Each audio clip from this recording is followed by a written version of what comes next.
Bismillahirrahmanirrahim. Assalamualaikum warahmatullahi wabarakatuh. Halo sahabat-sahabat semuanya. Semoga di hari ini kita semua diberikan kesehatan oleh Allah Subhanahu wa taala. Dilancarkan usahanya, dilancarkan rezekinya, dan diselamatkan di dunia dan akhirat. Amin amin Allahumma amin.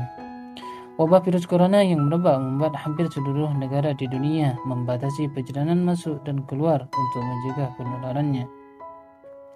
Yang salah satunya kebijakan pemerintah Arab Saudi menutup sementara kunjungan ke kota suci Mekah untuk melaksanakan jemaah umrah. Namun, ini bukanlah kali pertama kebijakan yang dilakukan oleh pemerintah Arab Saudi. Asalnya, pelaksanaan ibadah haji Mekah sudah pernah ditutup sebanyak 40 kali. Dan berikut ini adalah peristiwa yang pernah terjadi. Sebelum lanjut video ini, marilah dukung channel ini dengan cara like, share, subscribe, dan aktifkan tombol loncengnya biar tidak ketinggalan video-video selanjutnya. Bismillahirrahmanirrahim.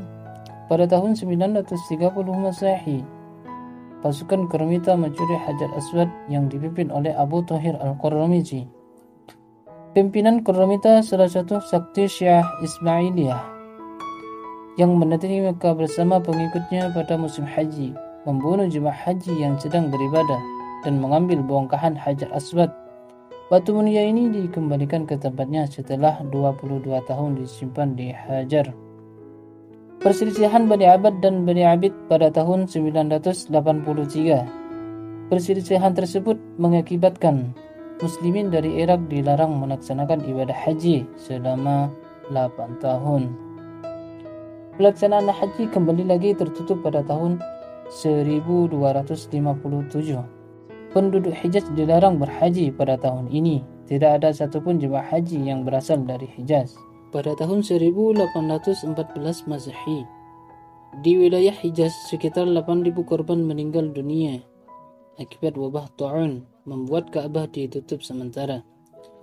Wabah Ta'un merupakan wabah penyakit yang paling berbahaya yang dahulu juga pernah terjadi di zaman Nabi Muhammad SAW dan Khalifah Umar bin Khattab radhiyallahu anhu. Pelaksanaan haji kembali tertutup pada tahun 1831 Masehi dikarenakan wabah Hindi. Pada musim haji tahun ini terjadi wabah yang dipercaya berasal dari negara India. Sekitar 3/4 jemaah haji meninggal pada tahun itu. Pada tahun 1837 Masehi, tidak ada ibadah haji di tahun ini hingga 3 tahun berikutnya disebabkan sebuah epidemi. Kemudian pada tahun 1846 Masehi, wabah kolera. Pada tahun ini menyebabkan wabah kolera dan berimbas pada jemaah haji hingga ibadah ini ditiadakan dan berulang pada tahun 1850 Masehi, 1865 Masehi, dan 1883 Masehi. Epidemi kembali terjadi pada tahun 1858 Masehi. Penyebaran epidemi yang parah menyebabkan orang mengungsi dari Hijaz ke Mesir, yang membangun karantina kesehatan di daerah Bi'ir Ambar untuk menghindari epidemi. Kemudian pada tahun 1864 Masehi, 1000 jemaah haji meninggal per hari. Madinah mengalami epidemi. 1000 peziarah meninggal per hari.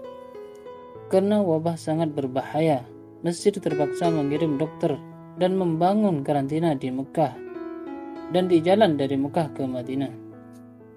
Kolera terjadi lagi pada tahun 1892 Masehi.